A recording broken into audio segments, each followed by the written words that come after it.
Hola chicos, bueno, sí, este curso de hidrología y esta vez tocaré el tema de balance hídrico.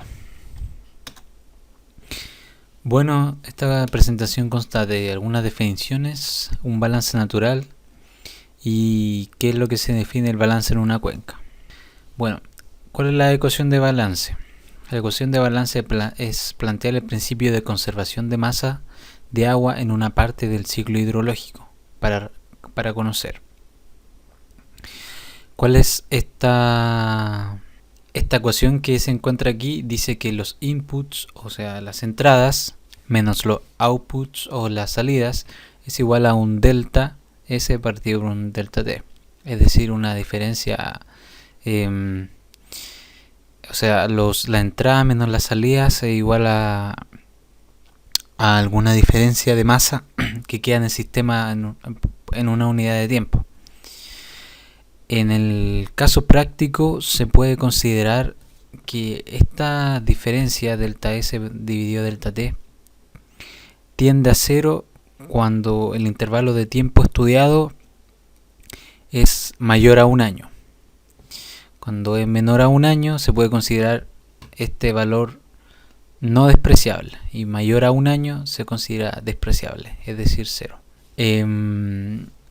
Bueno, ¿cuáles son los flujos en el sistema? Como decía anteriormente, las entradas y las salidas, que son iguales al almacenamiento.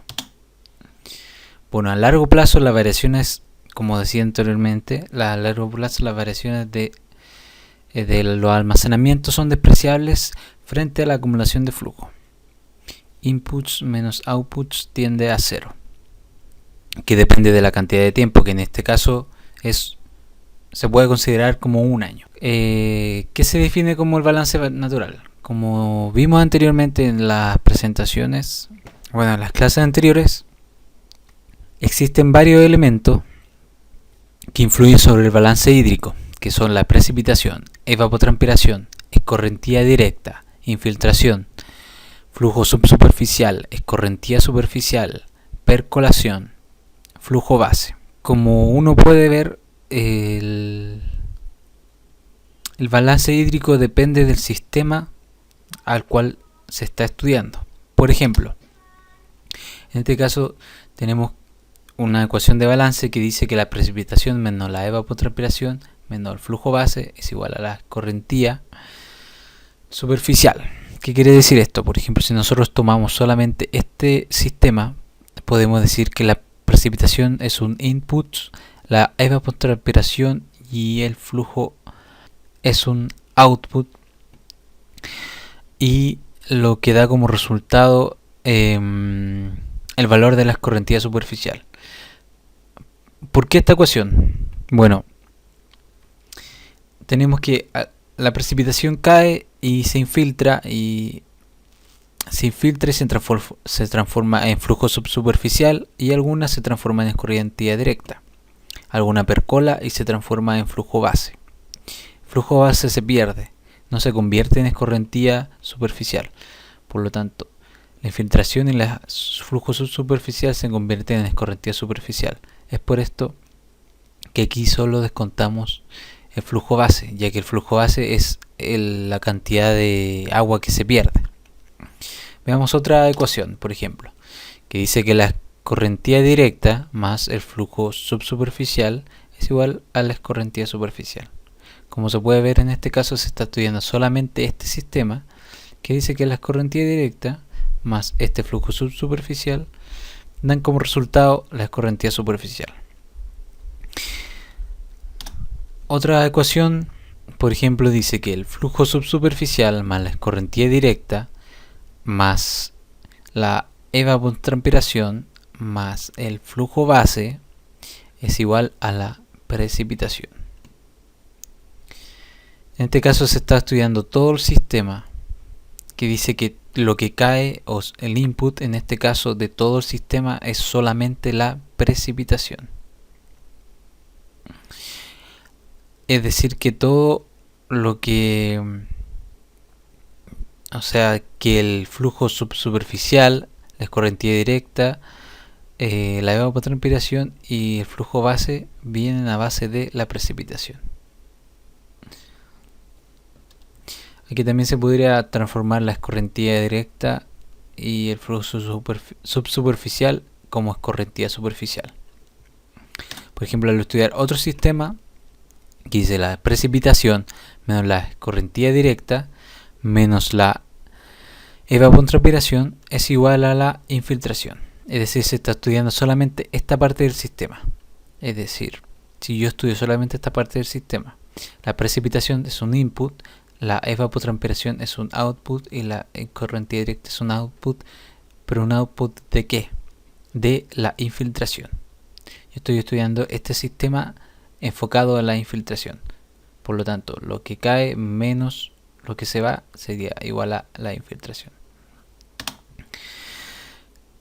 Por ejemplo, la percolación es igual a la infiltración menos el flujo subsuperficial. Yo estoy estudiando solamente este sistema enfocado a la percolación, donde digo que la infiltración es un input y lo que sale del sistema es el flujo subsuperficial o un output, lo que se transforma en percolación. Bueno, así sucesivamente se pueden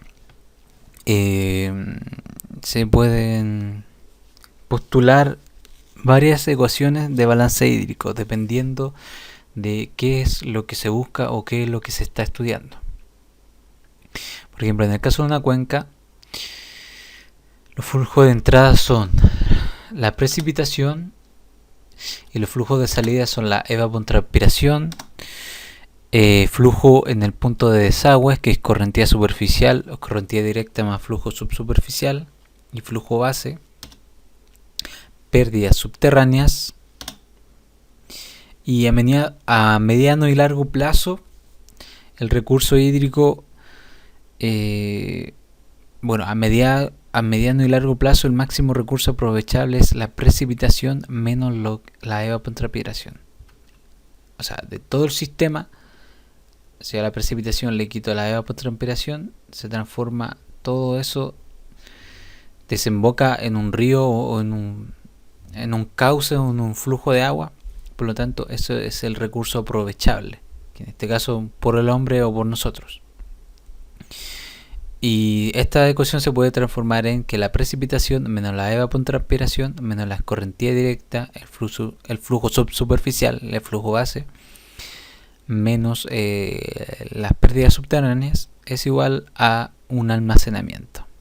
Que en este caso el almacenamiento vendría siendo lo que llega al cauce o al flujo de agua.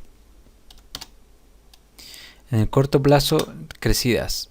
Las abstracciones, en el corto plazo, las crecidas, las abstracciones iniciales sería la intercepción más los charcos.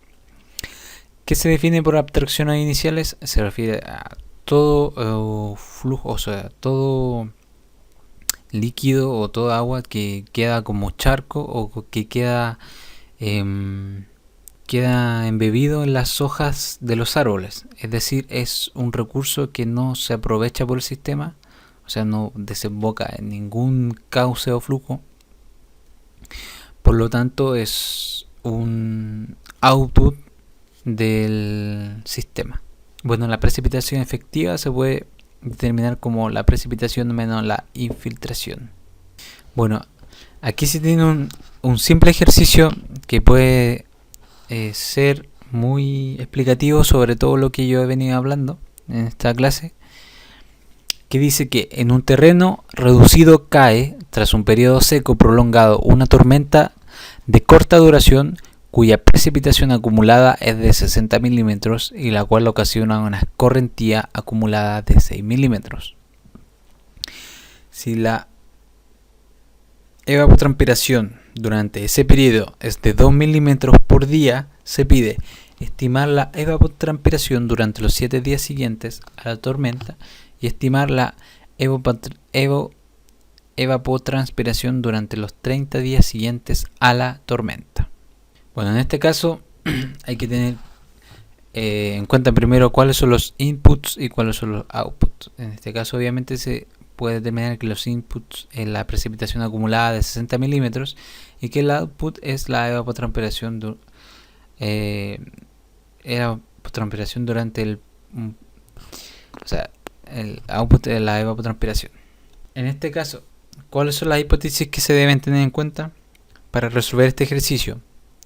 En este caso se desprecia la percolación. Suponemos que la vegetación está en estado óptimo de crecimiento. Por el balance de la superficie, el agua almacenada en el suelo y disponible para evapotranspiración es... La agua almacenada disponible para la evapotranspiración sería la precipitación menos la escorrentía acumulada, que en este caso son 6 milímetros, es decir, 60 menos 6 serían 54 milímetros disponibles para realizar evapotranspiración. Es decir, que la evapotranspiración acumulada en la primera semana serían 2 milímetros por día por 7 días, es igual a 14 milímetros. Como la evapotranspiración es menor al almacenamiento o lo disponible para evapotranspirar, entonces el sistema podrá evapotranspirar a su ritmo potencial. Por tanto, la evapotranspiración a la semana es de 14 milímetros. En cambio, la evapotranspiración acumulada en el mes siguiente a la tormenta es de 2 milímetros por día por 30 días que tiene el mes, son 60 milímetros. Sin embargo, como la evapotranspiración es mayor a lo almacenado para evapotranspirar, entonces el sistema solo podrá evapotranspirar el agua almacenada en el suelo.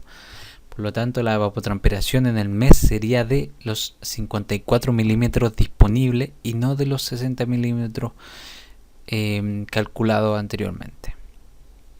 Esa es una de las cosas que hay que tener en cuenta a la hora de resolver los ejercicios. Primero definir cuánto tengo de almacenado, cuánto tengo de almacenado o disponible, qué es lo que estoy buscando y cuáles son mis inputs y cuáles son mis outputs. Bueno, espero que esta clase les haya sido de mucha ayuda. En el próximo video subiré un ejercicio de balance hídrico.